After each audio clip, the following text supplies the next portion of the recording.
Good day, class. Let us discuss joint arrangement. If we're speaking of joint arrangement, there are two or more companies that have joint control over the operation or joint control of a separate entity or vehicle. This joint arrangement could either be in the form of joint operation or joint venture. So how are we going to distinguish or identify whether it is joint operation or joint venture? So first thing to do is to determine whether there is single control or joint control. Because if there is only one entity controlling the other entity, then it may be in a form of parent-subsidiary relationship. So if one company owns more than 50% interest in the voting rights or voting interest of the company, then there probably a parent-subsidiary relationship and there is no joint control or joint arrangement in that scenario. But if there is ownership and control, joint control over a separate entity or vehicle, then it can be considered as joint venture. However, even if there is a separate vehicle, if there is only right not to the net asset of the said separate vehicle, but right to all the assets and assumption of all the liabilities or obligations, or simply right to the economic benefit or all obligation, then it is joint operation. Okay? How about if there is no control at all? So you have to determine whether or not the interest owned by the company reached at least 20%. So if there is 20% ownership or more, up to 50%, then there is merely significant influence, but there is no control. How about if there is less than 20%? Then it can be treated as an investment in equity security through fair value through PNL, FVPL, or FVOCI. So you have to determine first whether or not there is control and whether or not the control is joint or single control. So for you to be guided, okay, so we have here financial instrument. Okay, financial instruments. Of course, we are going to deal with equity securities, no? So we have equity security, and if the ownership with regard to this equity security exceeded 50%, okay, so we have here control. So the business model, there is control, single control, hence we have here parent-subsidiary relationship. Okay? And the accounting treatment will be consolidation. So you have here consolidation. Okay? So we have equity. Okay? At least 20% up to 50%, then there is no control. Okay? And in this scenario, there is merely significant influence. Okay? So there is investment in associate. And the treatment to be applied is equity method. Okay? How about financial instrument and the ownership is less than 20%? So obviously, there is no significant influence. Okay? And there is no control. So what will be the treatment? Okay, so we have here investment in equity security treated as fair value through profit or loss, FVPL, or FVOCI. Okay? Now, how about if there is a financial instrument owned by at least 2 or more companies? So we have here joint control. Okay, joint control. And if there is joint control, you have to determine whether the companies own or has the right, or have the right rather, to the net asset of the separate entity, or merely right to the economic benefit or all its obligation. So if there is a right to the net asset of the said company or separate vehicle, then this is treated as joint venture. Okay?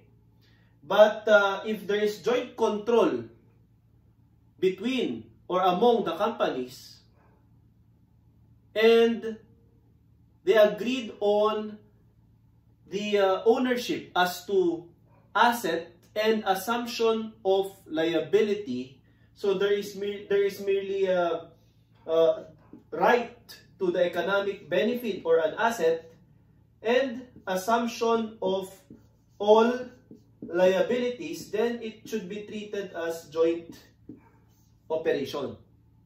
Now, how are we going to account the joint venture profit or affect the investment in joint venture as well as investment in joint operations? In investment in joint venture, we are going to apply equity method. While for investment in joint operation, we're going to apply the so-called proportionate consolidation. Okay? So now, let us focus on joint arrangement. Okay, so dito sa parent-subsidiary relationship, you have discussed this in your AFAR. Particularly business combination. While investment in associate, you have discussed this in your FAR. So now let's proceed to joint arrangement. So in joint arrangement, there is joint control. Okay, so joint control. Now, aalamin mo class kung yung joint arrangement na na-set up ay meron pong separate vehicle. Okay, ang tawag po dito sa separate entity or company ay vehicle. Okay? Nag-set up ba sila ng kumpanya? Example, no? A company A, that specializes in hardware, and company B specializes in software development. Kailangan nila ng expertise ng isa't isa, okay? Tapos sila po ay nag-combine, okay? At nagtayo sila ng separate entity. That is a separate vehicle. At kung ang sagot class ay meron, okay? Yes. Okay, yes. Ang next na tanong mo ay yung separate vehicle ba na yan na na-establish ay meron tayong right to the net asset of the said separate vehicle? Yung company A, meron siyang right to the net asset ng entity na na-establish. Si company B, that specializes in software, meron siyang right to the net asset of the said separate vehicle. Okay? And if the answer is still yes, then meron tayong tinatawag na joint venture agreement. Joint venture po yan. Okay? But if the answer here is no, wala pong separate vehicle, pero may joint control, automatic na po yan mga kapatid. Okay? Joint operation po ang pinag-uusapan natin. Okay? But if, assuming, may separate vehicle, tapos no pa rin dito, hindi naman pala right sa net asset ng separate vehicle ang pinag-usapan, kundi kanya-kanya pa rin, no? Meron kang right to a particular economic benefit or assumption of the liabilities ng separate vehicle na to, then this can be treated as joint operation. Hindi po siya joint venture. Eh sir, bakit kailangan naming alamin ang pagkakaiba ng joint venture at saka joint operation dito sa joint arrangement na topic na ito? First and foremost, class, okay, you have to take note na kapag joint venture kasi, we apply a separate method, equity method. Okay? Equity method like investment in associate. Yung investment in joint venture mo, nadadagdagan yan kapag meron siyang share sa net income ng joint venture. Nababawasan kapag meron siyang tatanggapin na declaration ng dividend ng joint venture. Okay?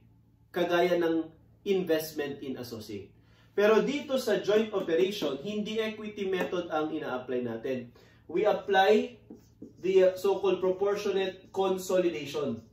So, ibig sabihin, nakadepende doon sa percentage ng ownership mo. And we're going to discuss yung old treatment sa new treatment dito sa handout natin para mas ma-picture out ninyo, particularly yung partnership in nature na concept ng joint operation. Okay? So, para hindi tayo malito, mga kapatid, okay, take note that in joint arrangement, there is joint control. Pero kapag kasi single control lang yan, okay, mag-isa lang, then there is parent-subsidiary relationship. Okay? Pero pag dalawang kumpanya ang nagko-control, saan? Sa operation ba? Or sa separate entity? Alam mo na kung ano po ang arrangement na yan. Kapag may separate vehicle, at meron po siyang right to the net asset, joint venture po ang arrangement. Kapag wala pong separate vehicle, joint operation lang po kasi meron naman silang control doon sa operation. Example po ng joint operation. See, for example, Petron and Shell. Alam naman natin, class, na yung Petron at saka Shell, itong mga ito ay nagbebenta, no, ng mga petroleum products, gasoline, o kaya naman itong diesel. Okay? Ngayon, meron tayong tinatawag na pipeline, no? See, for example, yung oil depot nila, no, sa Metro Manila, if they will operate a pipeline, dalawa silang mag-ooperate nun, wala naman silang in-establish na separate company or vehicle or entity na mag-ooperate nun, then that is a joint operation between Shell and Petron. Okay? So, yan po yung example po niyan. Kapag joint venture naman, see, for example, we have here developers, kunyari, real estate. See, for example, meron tayong Ayala, no? Ayala Land. Okay, developer po siya. Tapos, ang kinontrata niya or kasama niya doon sa project at meron silang joint arrangement ay, see, for example, yung Mega Wide, no? Construction, o kaya naman SMDC. Diba? So, itong mga ito sa real estate.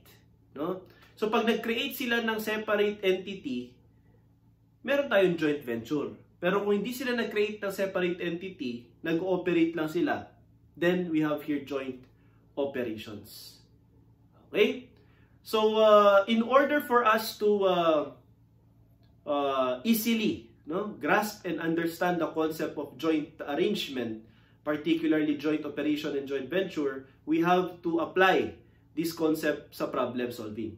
Okay, so our next topic will be problem solving and drills on joint operations and joint venture.